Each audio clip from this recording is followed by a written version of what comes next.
Welcome to the deep dive.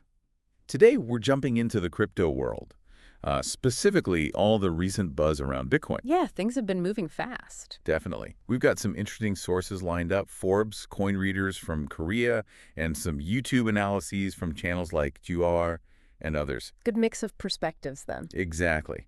Our mission here is basically to pull out the key stuff for you, what's driving these market shifts, the big predictions, especially with China's economy and U.S. trade talks in the mix. We want you to get the important bits without feeling overwhelmed. Makes sense. There's a lot happening, and it feels pretty interconnected right now. Understanding those links is, well, crucial. Absolutely. So let's kick off with Bitcoin's price. Forbes noted it popped back over $100,000, first time since February. That's big news in itself. Catches the eye. But some predictions are, frankly, huge. Bill Miller, the field over at Miller Value Partners, he thinks Bitcoin might eventually eclipse gold's, $20 trillion market cap? Yeah, potentially hitting $1 million per Bitcoin. He talks about its functional superiority, basically, a better check on governments just printing money because of its fixed supply. Right. That's the core argument, isn't it? Digital scarcity as a hedge. And, Standard Chartered had that $120,000 target. I remember that.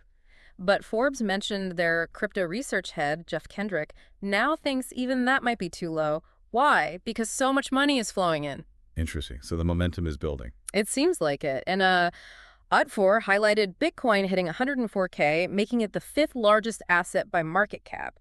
That puts it ahead of giants like Google and Amazon. Wow, really? Ahead of Google? Yeah. And they were even talking about its potential to overtake other big tech firms and maybe eventually, gold itself. So you've got traditional finance like Standard Chartered and these crypto-focused analysts seeing similar strong signals. Pretty much aligned on the upward trend, yeah. Okay, now let's bring in the global economy piece. This is fascinating. Forbes reported on this warning from Horizon SLJ Capital economists.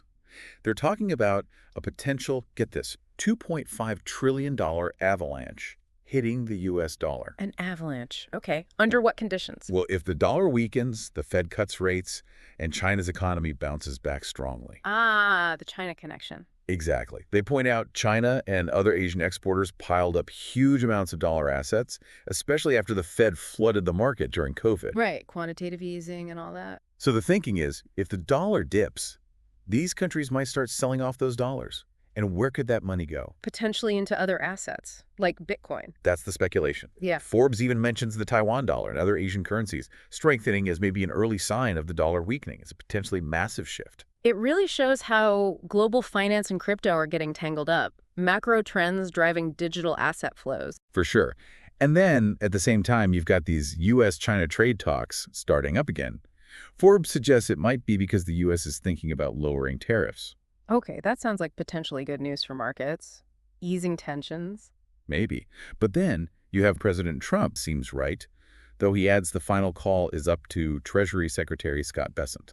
So, conflicting signals there. China confirmed the talks are happening, though. Yeah, at the U.S.'s request.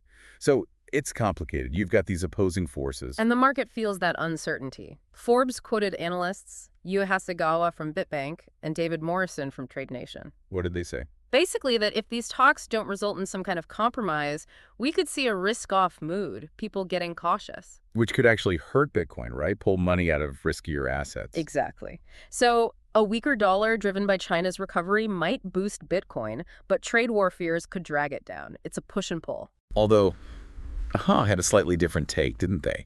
They seemed more optimistic about Trump's signals on trade deals, suggesting things might be easing up, which they saw as positive for Bitcoin. Right, so different interpretations of the same events. It just shows how complex it is. Geopolitics, macroeconomics, all feeding into Bitcoin's price. Okay, let's shift gears slightly. What about direct indicators of Bitcoin demand, like the ETFs? Ah, yeah, the spot ETFs. Big story there. Coin readers reported a record inflow, $40.33 billion. That's huge, especially after some earlier outflows. 40 billion, wow. And these spot ETFs, just to remind everyone, they hold actual Bitcoin, right? Yeah. Makes it easier for traditional investors. Precisely. Eric Balchunas called it a pure indicator of the ETF market's strength and how much it's growing. It really signals institutions are getting more comfortable. And we're seeing names attached to that too, right? Definitely. Coin readers noted Goldman Sachs significantly upped its stake in BlackRock's IBIT ETF in the first quarter. Goldman Sachs jumping in deeper. That's notable. Very. And we also kept emphasizing these strong, consistent inflows. It points to ongoing institutional buying. And then there's Michael Saylor, always bullish. Yeah. He was suggesting sovereign wealth funds, especially in the Middle East, should get into Bitcoin, predicting like 1,000x returns eventually. Okay, that's ambitious, but it shows the belief some have in Bitcoin as a core long-term holding. Absolutely. And it's not just the mega institutions. Another source highlighted small and medium businesses. What about them? They found a 154% jump in SEs using Bitcoin as a treasury asset just in 2024. Think finance firms, tech, healthcare, even construction. So it's broadening out, not just big players. Seems like it. That source also mentioned Strive Asset Management's plan acquire undervalued companies and shift their assets to Bitcoin. Vivek Ramaswamy, the co-founder, is very pro-Bitcoin. Interesting strategy. And even states are getting involved. Yeah, Arizona became the second U.S. state with a Bitcoin reserve bill. They're using unclaimed property funds to buy Bitcoin. Wow, okay. And the U.S. Treasury Secretary, Scott Bessent. He's talking about the need for U.S. leadership in digital assets, stablecoin specifically. He even suggested stablecoin issuance could actually increase demand for U.S. treasuries. How does that work? Well, stablecoins are often backed by reserves, frequently dollars or short-term treasuries. So more stablecoins could mean more treasury buying. It's an interesting potential link.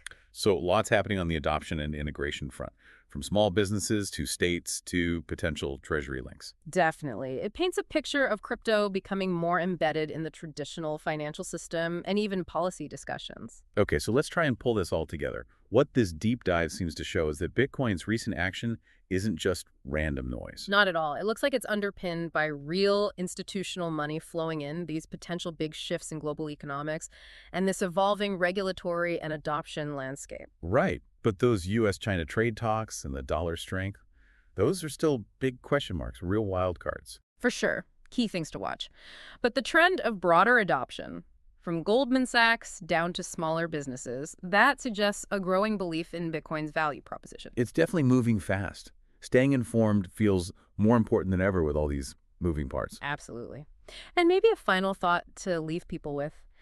Given all this, the geopolitical stuff, the tech evolving, the institutions coming in, what kind of fundamental changes might we be seeing in the global financial system? Yeah, like, are we on the edge of something bigger? Exactly. And how does Bitcoin's role change in that future? Does it move beyond just being seen as, a speculative bet? Something to chew on, definitely.